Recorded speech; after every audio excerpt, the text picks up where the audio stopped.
अस्सलाम वालेकुम my YouTube family, कैसे हैं आप? उम्मीद है खैरियत से होंगे और मैं भी खैरियत हूँ। अल्लाह पाक आप सबको अपनी हिफ्ज़ अमान में रखे। जी आज मैंने बनाई थी मूंग की और चने की दाल हलीम मसाले के साथ, जो कि बहुत स्पाइसी और ज़बरदस्त सी बनी थी।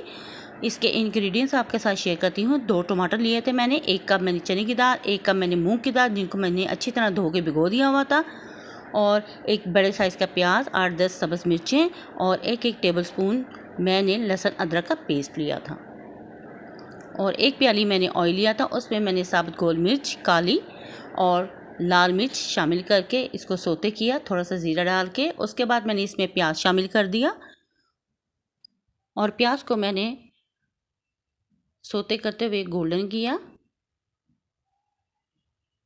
और जी फिर इसमें मैंने लहसुन अदरक का पेस्ट शामिल कर दिया और तमाम चीज़ों को मैंने गोल्डन किया, और इसमें हल्का सा मैंने फिर पानी ऐड कर दिया ताकि ये सॉफ्ट हो जाए।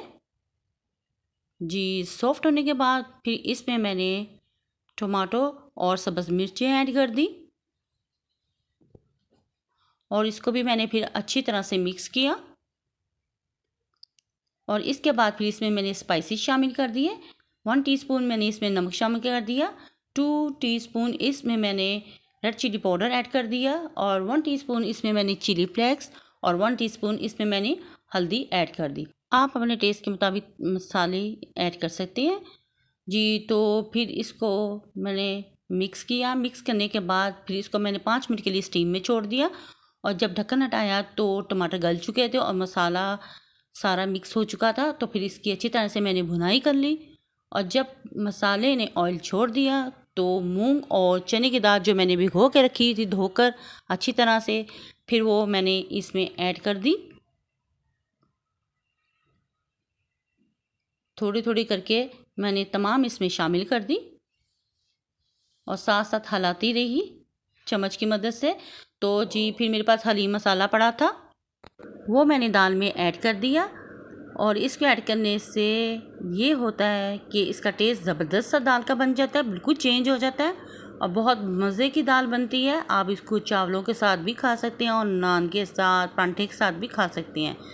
और फिर इनको जी मैंने अच्छी तरह मिक्स करने के बाद, भूनने के बाद फिर इसमें मैंने पानी शामिल कर दिया, और पानी शामिल करने के बाद मैंने इसको 10 मिनट स्टीम दी।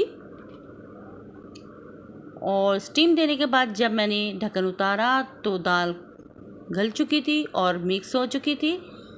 तो जी फिर मैंने इसको 1-2 बॉयल किया, अच्छी तरह से थोड़ा मिक्स किया, तो फिर इसको मैंने डिश आउट कर लिया। और ये दाल इतनी मज़ेदार और स्पाइसी बनी थी। और फिर मैंने इसको धनियों और सब्ज़ मिर्च के साथ गार्निश कर लिया। अगर आपको मेरी ये रेसिपी पसंद आए तो प्लीज़ मेरी वीडियो को लाइक, शेयर और सब्सक्राइब ज़रूर करें, और बेल आइकन के बटन को ज़रूर प्रेस करें ताकि आने वाली नोटिफिकेशन आप तक पहुंच सके।